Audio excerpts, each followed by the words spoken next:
Year 5, Mrs. Ashton here. Thanks again for joining us on the Year 5 Storytelling YouTube channel. We hope you enjoyed the first couple of chapters of the book that we're reading together. I'm here today to read to you chapters 3 and 4 of The Secret Seven by Enid Blyton. So I hope you enjoy. Chapter 3, The Cross Old Man. They didn't build an army, of course. They only had time to build 4 snowmen. The snow was thick and soft in the field, and it was easy to roll into big balls and use them for the snowmen.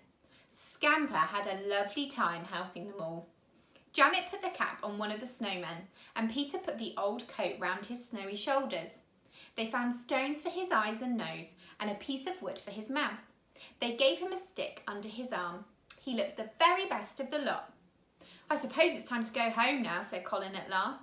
"My dinner's at 12:30. Worse luck." "We'd all better go home," said Pam. "We'll all have to wash and change our things and put our gloves to dry. Mine are soaking and, my hands are cold." "So are mine. I know they'll hurt awfully as soon as they begin to get a little bit warm," said Barbara, shaking her wet hands up and down. "They're beginning now." They left the snowman in the field and went out of the nearby gate. Opposite was an old house. It was empty except for one room at the bottom, where dirty curtains hung across the window. "Who lives there?" asked Pam. "Only a caretaker," said Janet. "He's very old and very deaf, and awfully bad-tempered." They hung over the gate and looked at the desolate old house. "It's quite big," said Colin. "I wonder who it belongs to, and why they don't live in it." "Isn't the path up to the house lovely and smooth with snow?" said Janet. "Not even the caretaker's trodden on it. I suppose he uses the back gate." "Oh, Scamper, you naughty dog, come back!" Scamper had squeezed under the gate and gone bounding up the smooth, snowy path. The marks of his feet were clearly to be seen. He barked joyfully. The curtains at the ground floor window moved and a cross, wrinkled old face looked out. Then the window was thrown up. "You get out of here! Take your dogs away! I won't have children or dogs here! Pestering little varmints." Scamper stood and barked boldly at the old caretaker. He disappeared. Then a door opened at the side of the house and the old man appeared, with a big stick. He shook it at the alarmed children. "I'll whack your dog till he's black and blue," shouted the man. "Scamper, Scamper, come here," shouted Peter. But Scamper seemed to have gone completely deaf. The caretaker advanced on him grimly, holding the stick up to hit the spaniel. Peter pushed open the gate and tore up the path to Scamper, afraid he would be hurt. "I'll take him, I'll take him," he shouted to the old man. "What's that you say?" said the cross old fellow, lowering his stick.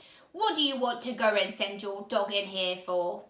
"I didn't, he came in himself," called Peter, slipping his fingers into Scamper's collar. "Speak up, I can't hear you," bellowed the old man, as if it was Peter who was deaf and not himself. Peter bellowed back, "I didn't send my dog in." All right, don't shout," grumbled the caretaker.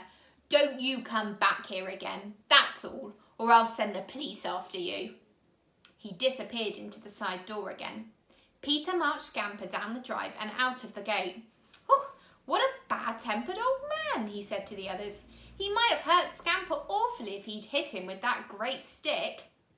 Janet shut the gate. "Now, you and Scamper have spoilt the lovely smooth path," she said. "Goodness, there's the church clock striking 1:15. We'll really have to hurry." "We'll let you all know when the next meeting is," shouted Peter as they parted at the corner. "And don't forget the password and your badges." They all went home. Jack was the first in because he lived very close. He rushed into the bathroom to wash his hands.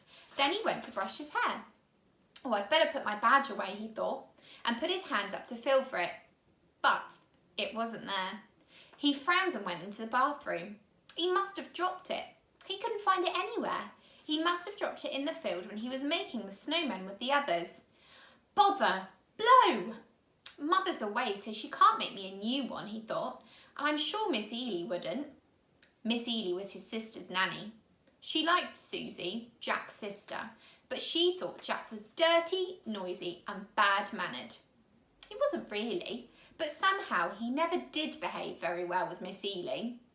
I'll ask her if she will make one, he decided.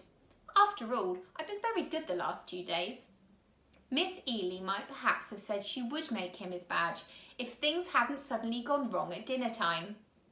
I know where you've been this morning, said Suzy, slyly, when the three of them were at the table. Ha ha, you've been to your silly secret society. You think I don't know anything about it? Well, I do. Jack glared at her. Shut up. You ought to know better than to talk about other people's secrets in public. You just hold that horrid, interfering tongue of yours. Don't talk like that, Jack, said Miss Ely at once. What's the new password? Went on the annoying Suzy. I know what the last one was because you wrote it down in your notebook so as not to forget, and I saw it. It was... Jack kicked out hard under the table, meaning to get Suzy on the shin. But most unfortunately, Miss Ely's long legs were in the way. Jack's boot hit her hard on the ankle. She gave a loud cry of pain. Ow! My ankle! How dare you, Jack! Leave the table and go without your dinner. I shall not speak another word to you all day long if that's how you behave. I'm awfully sorry, Miss Ely, muttered Jack, scarlet with shame. I didn't mean to kick you. It's the kicking that matters, not the person, said Miss Ely coldly. It doesn't make it any better knowing that you meant to kick Suzy, not me. Leave the room, please. Jack went out. He didn't dare to slam the door, though he felt like it. He wasn't cross with Suzy anymore. He'd caught sight of her as he went out of the room, and he had seen that she was alarmed and upset. She'd meant to tease him, but she hadn't meant him to lose his dinner. He kicked his toes against each step as he went upstairs. It was a pity he'd been sent out before the jam tarts were served. He liked those so much. Blow Miss Ely. Now she certainly wouldn't make a new badge for him, and probably he would be turned out of the society for losing it. Peter had threatened to do that to anyone who turned up more than once without a badge. I seem to remember something falling off me when I was making that last snowman, thought Jack. I think I'll go out and look this afternoon. I'd better go before it snows again, or I'll never find it. But Miss Ely caught him as he was going out and stopped him. No, Jack, you are to stay in today. After that extraordinary behaviour of yours at the dinner table, she said sternly, you will not go out to play any more today. But I want to go and find something I lost, Miss Ely, argued Jack, trying to edge out. Did you hear what I said? Said Miss Ely, raising her voice, and poor Jack slid indoors again. All right, he would simply go out that night then and look with his torch. Miss Ely should not stop him from doing what he wanted to do. Chapter 4. What happened to Jack? Jack was as good as his word. He went up to bed at his usual time after saying a polite goodnight to Miss Ely, but he didn't get undressed. He put on his coat and cap instead. He wondered whether he dared go outside and out of the garden door yet. Perhaps I'd better wait and see if Miss Ely goes to bed early, he thought. She sometimes goes up to read in bed. I don't want to be caught. She'd only go and tell tales when Mother comes home. So he took a book and sat down. Miss Ely waited for the 9 o'clock news on the radio, and then she locked up the house and she came upstairs. Jack heard her shut the door of her room. Good, now he could go. He slipped his torch into his pocket because it really was a very dark night. The moon was not yet up. He crept downstairs quietly and went into the garden door. He undid it gently. The bolt gave a little squeak, but that was all. He stepped into the garden. His feet sank quietly into the snow. He made his way to the lane and went down to the field, flashing his little torch as he went. The snow glimmered up, and there was a dim whitish light all around him. He soon came to the field where they had built the snowmen, and he climbed over the gate. The snowmen stood silently in a group together, almost as if they were watching and waiting for him. Jack didn't altogether like it. He thought one moved, and he drew his breath in sharply. But, of course, it hadn't. It was just his imagination. Don't be silly, he told himself sternly. You know they're only made of snow. Be sensible and look for your drop button. He switched on his torch and the snowmen gleamed whiter than ever. The one with eyes and nose and mouth, with the cap and the coat on, seemed to look at him gravely as he hunted here and there. Jack turned his back on him. "You may only have stone eyes, but you seem to be able to look with them all the same," he said to the silent snowman. "Now, don't go tapping me on the shoulder and make me jump." Then he suddenly gave an exclamation. He'd found his badge. There lay the button in the snow, with SS embroidered on it for Secret 7. Hurrah! He must have dropped it here after all then. He picked it up. It was wet with snow. He pinned it carefully on his coat. That really was a bit of luck to find it so easily. Now he could go home and get into bed. He was cold and sleepy. His torch suddenly flickered and then went out. "Oh, bother," said Jack. "The battery's gone. It could have lasted till I got home. Really, it could. Well, it's a good thing I know my way." He suddenly heard a noise down the lane and saw the headlights of a car. It was coming very slowly. Jack was surprised. The lane led nowhere at all. Was the car lost? He'd better go and put the driver on the right road if so. People often get lost when the roads were snowbound. He went to the gate. The car came slowly by, and then Jack saw that it was towing something rather big. What could it possibly be? The boy strained his eyes to see. It wasn't big enough for a removal van, and yet it looked rather like the shape of one. It wasn't a caravan either, because there were no wide windows at the side. Were there any windows at all? Jack couldn't see any. Well, whatever was this curious van?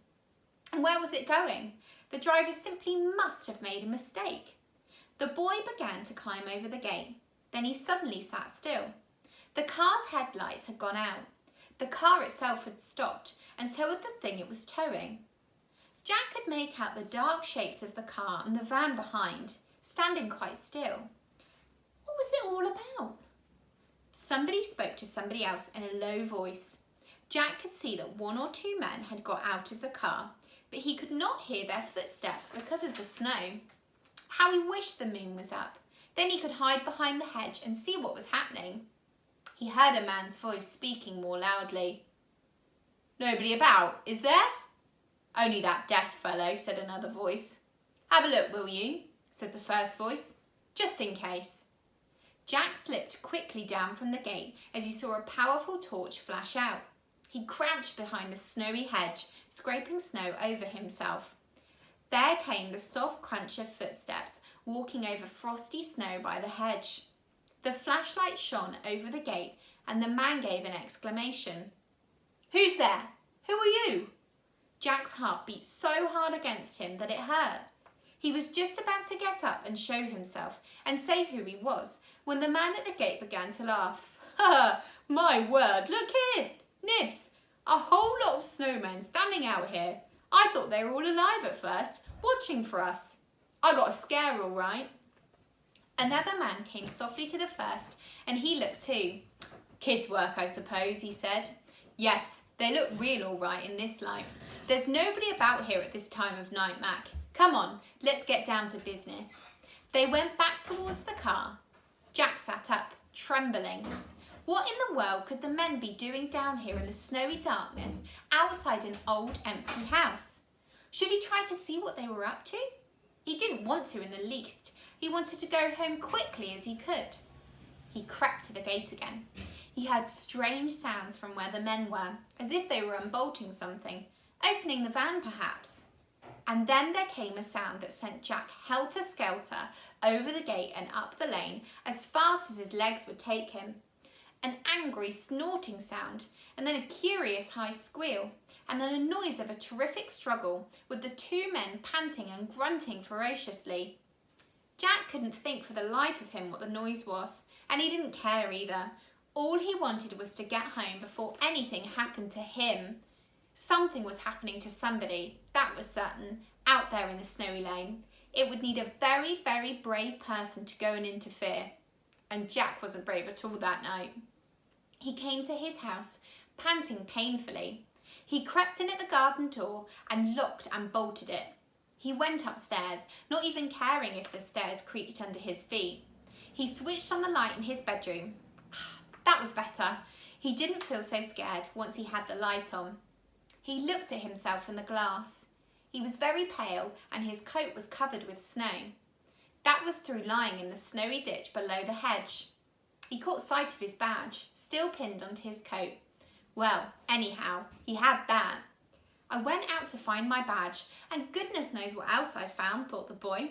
Gosh, I must tell the others. We must have a meeting tomorrow. This is something for the Secret Seven. Wow, what a thrill for them. He couldn't wait to tell them the next day. He must slip out again and go to the shed at the bottom of Peter's garden.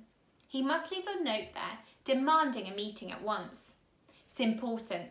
Very, very important, said Jack to himself as he scribbled a note on a bit of paper. It really is something for the society to solve. He slipped down the stairs again and out of the garden door. He wasn't frightened anymore. He ran all the way up to the lane and round to Peter's house. The farmhouse stood dark and silent. Everyone was in bed. They did not stay up late at the farm. Jack went down to the old shed. He fumbled at the door. It was locked. His hands felt the big letters SS on the door itself. He bent down and slid his note under the crack at the bottom. Peter would find it the next day. Then home he went again to bed, but not to sleep. Who had made that noise? What was that strange high van? Who were the men? It really was enough to keep anybody awake for hours. Thank you for listening today, Year 5. I hope you enjoyed, and I'll see you again next time.